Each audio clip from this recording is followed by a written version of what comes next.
भाई की चीज करो तो बोलना, पैसे करो तो किसी चीज की टेंशन मत लेना, ये तो बोलो निकालो पैसे। तेरे पास पैसा है तो इतना घमंड क्यों कर रहा है? हाँ भाई अपने ऐसी अरे भैया इतना घमंड नहीं करना चाहिए।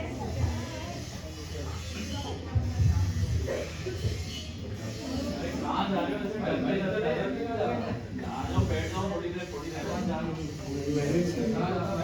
भैया शादी हो गई है कि ऐसा डर रहे हो जो?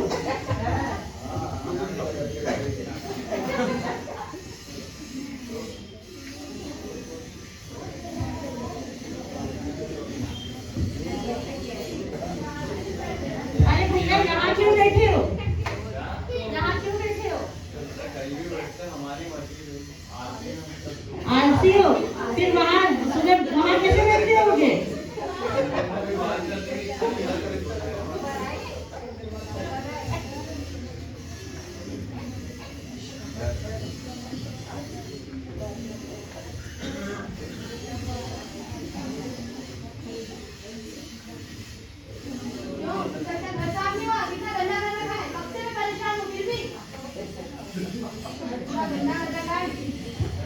और आप यहाँ पे क्यों बैठे हो?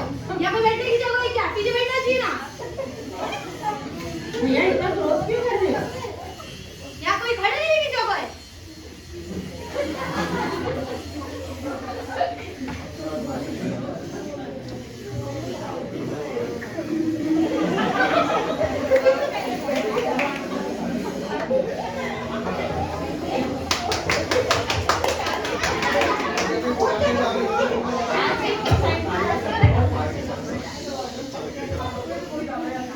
भाई इतने आलसी क्यों कर रहा भाई? साइड में हो जाना, तेरे पास कोई काम धंधा नहीं है क्या? आप भी आगे बैठो आराम से। हाँ यार, वो आलसी कर दो, घर जाओ अपने।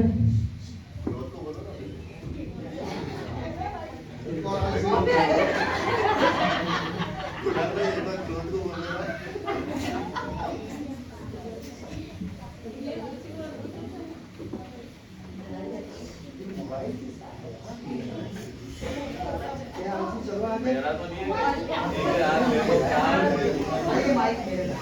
अरे लालची व्यक्ति कम लालच करो। मेरे घर पर थोड़ी ना इतना लेट गाड़ी में मेरे पास गाड़ी नहीं है।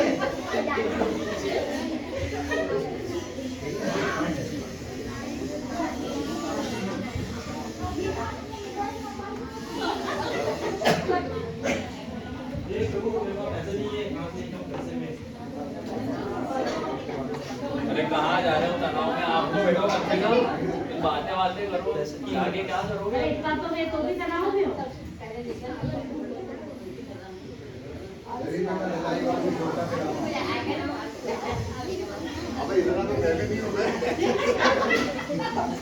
अरे भाई तुमको जोर से भी ज्यादा हो रहा है।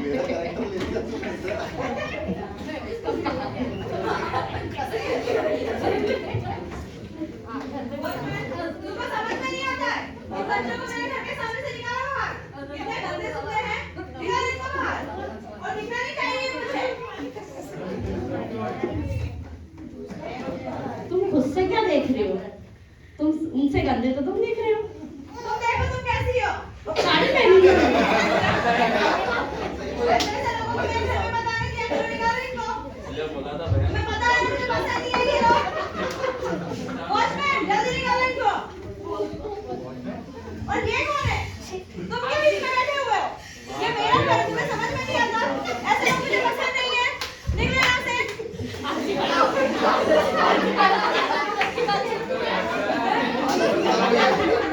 पीछे कर दिया।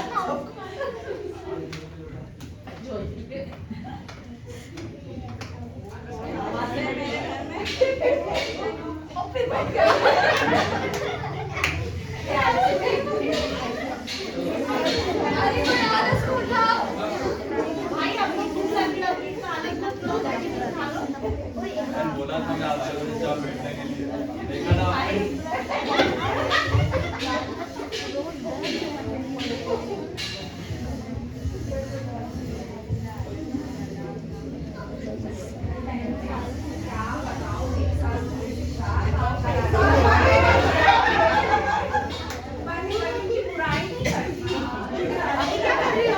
नहीं बुराई नहीं कर रहे हो तो क्या कर रहे हो आप?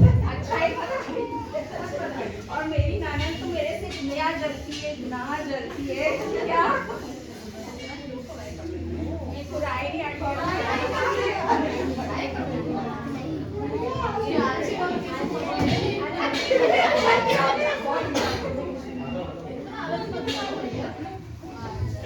है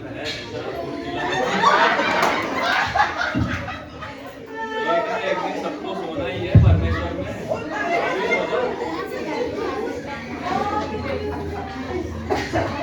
अरे बहन इतने दुखी क्यों आप? इतने दुखी क्यों? क्या बताऊं 15 दिन से प्रैक्टिस कर रही थी डांस बिगड़ गया कोई बात नहीं बहन, चलता है। क्या चलता है क्रिसमस आ गया मेरे घर में राशन भी नहीं है खाना भी नहीं है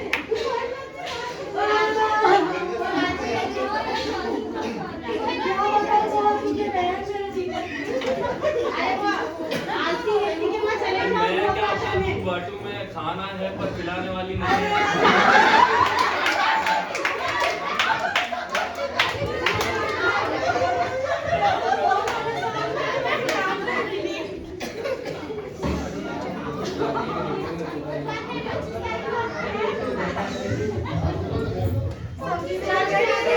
खाना भी नहीं खाया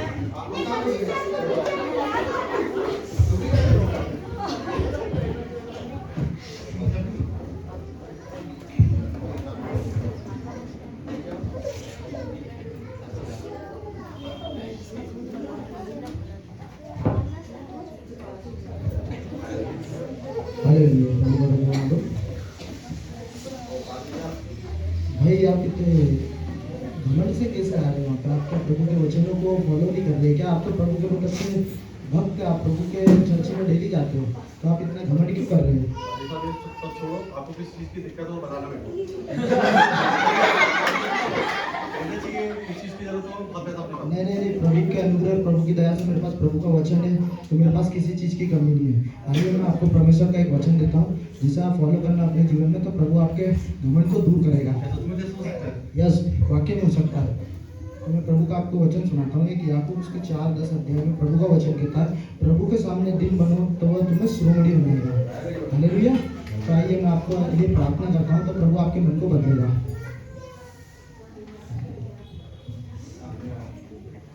आमीन। आप प्रभु के अनुग्रह में बने रहो तो आप हमेशा दिन बने रहोगे। मेरे पास मत आओ प्लीज। मैं आपको डरने की जरूरत नहीं, प्रभु आपके साथ है। प्रभु आपके साथ है। मैं आपको परमेश्वर का वचन बताऊंगा, परमेश्वर के वचन से आपका डर दूर होगा। नहीं मैं पहले देखूंगा, मैं पहले देखूंगा, मैं आप पहले आइए, देखूंगा, मैं आपको विश्वास पहले देखूंगा, विश्वास पहले देखूंगा, आइए मैं आपको परमेश्वर का वचन ये गुस्से वाली बात नहीं। नहीं नहीं नहीं। आइए मैं परमेश्वर के वचन से आपको बताता हूँ, आपका डर परमेश्वर दूर करेगा। परमेश्वर का वचन इस प्रकार से कहता है, मत डर क्योंकि मैं तेरे संग हूँ, इधर उधर मत ताक, मैं तेरा परमेश्वर हूँ, मैं तुझे दृढ़ करूंगा और तेरी सहायता करूंगा, अपने धर्म दाहिने हाथ में मैं तुझे संभाले रखूंगा। तो परमेश्वर आपको संभालेगा। परमेश्वर हमारा जो अनुग्रहकारी परमेश्वर है, तो आपका डर परमेश्वर दूर करेगा। आइए मैं आपके लिए प्रार्थना करता हूँ इस वचन के द्वारा। यस बिल्कुल दूर होगा। आइए मैं आपके लिए प्रे करता हूँ। यस बिल्कुल, आपको किसी से डरने की जरूरत नहीं, परमेश्वर आपके साथ है। आमीन।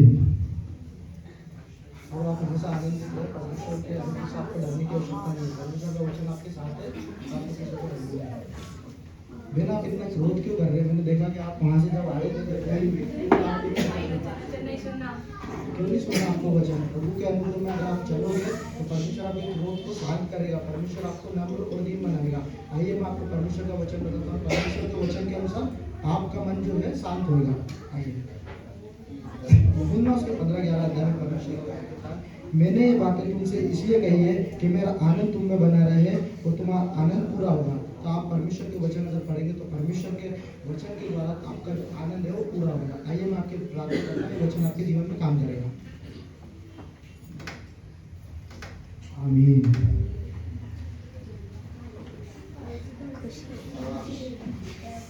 भैया जेल से की भैया मैंने देखा आप कितना जो वहाँ से आ रहे थे, आपको परमेश्वर ने सब कुछ दिया, उसके बाद भी आपको लालच करने की क्या आवश्यकता है?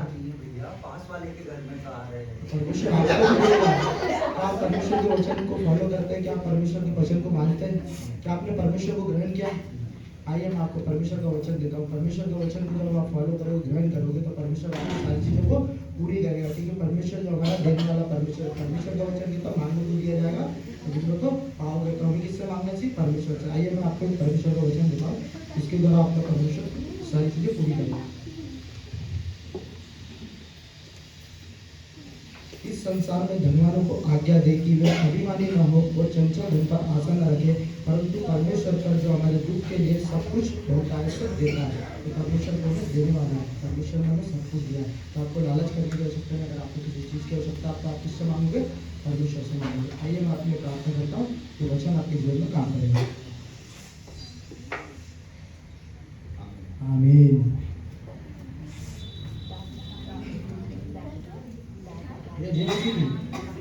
ये आप इतने तनाव में क्यों रहते हैं? आपको किस चीज़ का पैसा नहीं है, टेंशन कुछ भी नहीं है मेरे पास। तो वो चर्च में आने के पैसे भी नहीं है मेरे पास। अरे कहाँ से लेके परमेश्वर आऊँ? परमेश्वर को पैसे की जरूरत थोड़ी है। परमेश्वर इसके लिए थोड़ी बोलता है कि आप उसके भवन में आओगे तो पैसा लेके आओ। परमेश्वर के भवन में आने के लिए आपका दिल, आपका मन जो है साफ होना चाहिए। परमेश्वर के अनुग्रह में आपको आना है। तो आप परमेश्वर के वचन को पढ़ोगे तो परमेश्वर आपको सारी चीज मिलेगा। परमेश्वर आपको आशीषित करेगा, आपको दुखों को, आपके तनाव को दूर करेगा। तो जो आप चाहते हो आपके जीवन में आपको ब्लेस करेगा, हर चीज़ें परमेश्वर क्या करेगा? ब्लेस करेगा। आइए मैं आपको परमेश्वर के वचन देता हूँ, जिसके द्वारा परमेश्वर आपके तनाव को, आपके मन को क्या करेगा? दूर साफ करेगा। भजन संहिता में परमेश्वर का वचन बता देता है, यहोवा अपनी प्रजा को बल देगा, यहोवा अपनी प्रजा को शांति की आशीष देगा। तो आप परमेश्वर में जब बने रहोगे तो परमेश्वर आपके सारे कामों को दूर करेगा। आइए वचन आपके जीवन में काम करेगा। मैं आपके लिए प्रार्थना करता हूँ। आमीन।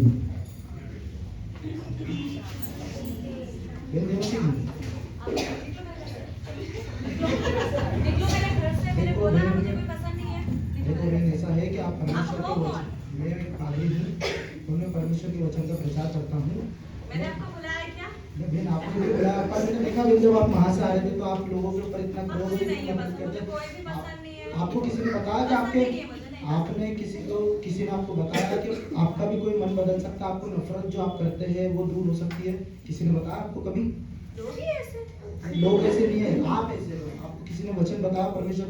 आइए मैं आपको परमेश्वर यीशु मसीह के बारे में आप बताऊँ। कैसे बोल सकते हो मैं ऐसी हूँ? क्योंकि मैंने बहुत से लोगों को उनके जीवन में परमेश्वर को काम करते हुए देखा है। उनका जीवन बदल गया परमेश्वर के अनुग्रह से।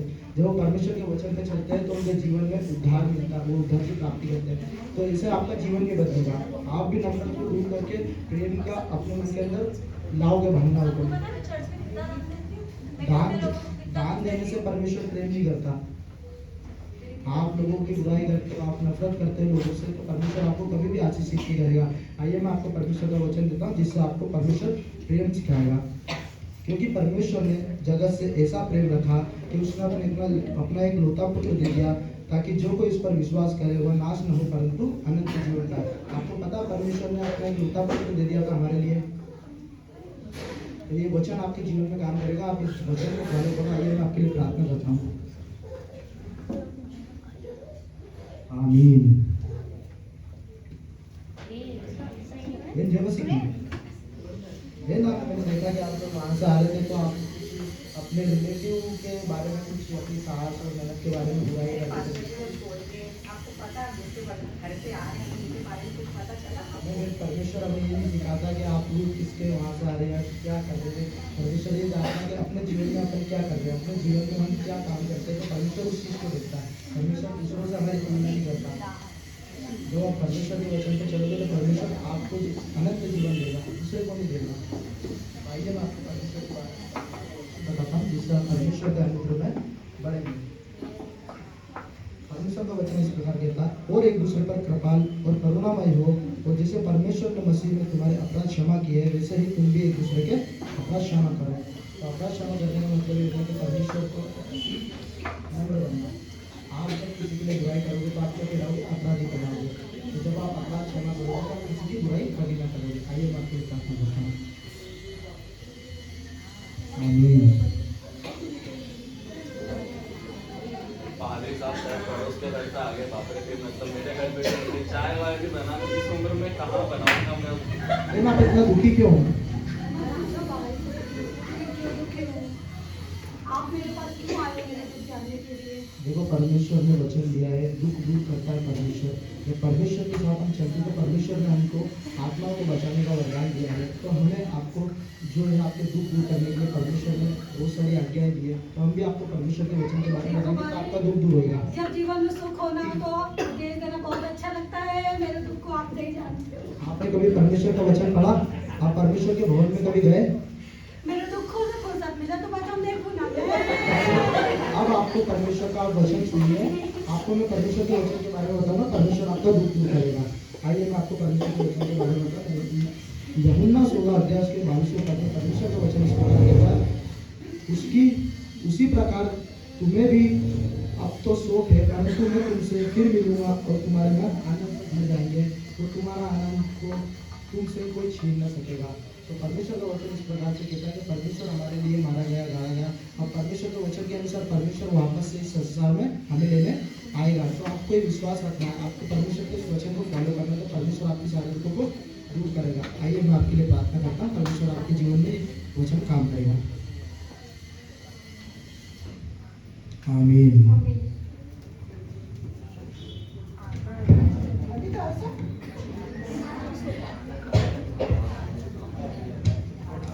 प्रसन्न भाई जय मसीह की। अरे जय माता की पादरी साहब, सुबह से निकले होंगे घर से, आ जाओ। क्या प्रार्थना दुआ करते करते थके हो गए, आ जाओ आराम करो थोड़ी देर। नहीं, अगर आराम करूंगा तो परमेश्वर बैठ के टिकट विकेट देखेंगे। आओ। नहीं प्रसन्न भाई अपन को आप बातें बताओ मेरे को। अरे क्या दुआ प्रार्थना है नहीं परमेश्वर ने हमें, अरे प्रसन्न भाई आप उठो। परमेश्वर ने हमें आलसी नहीं बनाया, परमेश्वर ने हमें फुर्तीला बनाया है। आप परमेश्वर के जो वचन पढ़ोगे ना तो परमेश्वर तो थक ही जाते हैं पादरी साहब। आप परमेश्वर के उसके बाद वचन आराम करने के आप बाद दिन पहले भर में आराम कर लो। आप वचन कितनी बार पढ़ते हैं? सिर्फ संडे में सुनता हूँ पादरी साहब। तो बस इसके लिए आपके जीवन में जो है आलस भरा है। आप परमेश्वर के वचन सोते समय, उठते समय, जागते जब भी पढ़ोगे तो परमेश्वर आपको क्या करेगा? अनुग्रह करेगा आपके ऊपर, आपके अंदर एक नया बल प्रदान करेगा परमेश्वर। सच में होगा? यस बिल्कुल। आइए मैं आपको परमेश्वर का वचन सुनाता हूँ। तो परमेश्वर के वचन से आपका जो है आलसीपन दूर होगा। परमेश्वर का वचन इस प्रकार कहता है, ताकि तुम आलसी ना हो जाओ वरन उनका अनुकरण करो जो विश्वास और धीरज के द्वारा प्रतिज्ञाओं के वारिस होते हैं। तो परमेश्वर का वचन कहता है कि हम प्रतिज्ञाओं के वारिस होते हैं। परमेश्वर ने हमें बहुत सारी चीजें वरदान में दी है।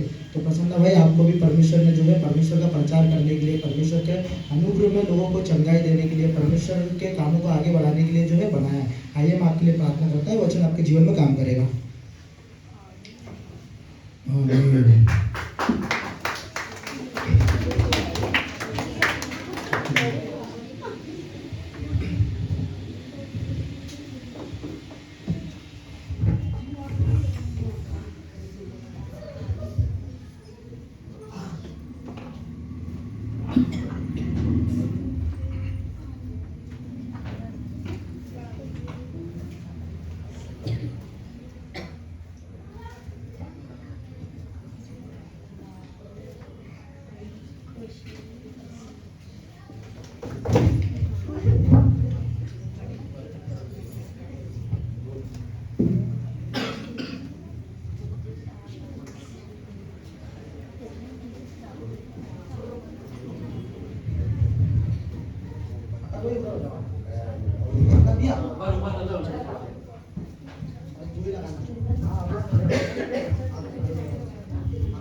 बोलो प्रभु यीशु मसीह की।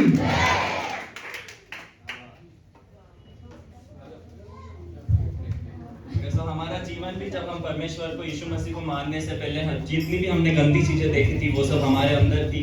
और फिर जब हमने सिर्फ विश्वास के द्वारा हम जब यीशु मसीह को हमने ग्रहण करा, हमने उनको माना, तो हमारा जीवन भी ये सारी अच्छी चीजों से बदला।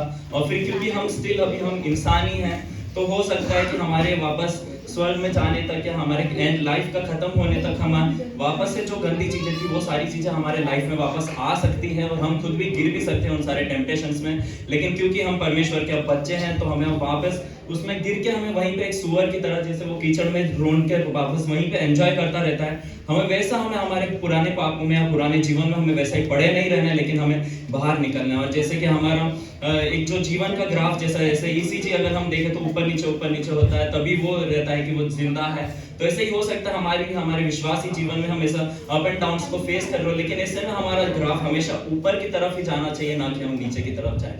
तो ये हमारा छोटा सा स्किट था आपको देखने के लिए और हमारी बातों को हमें सहने के लिए। Thank you.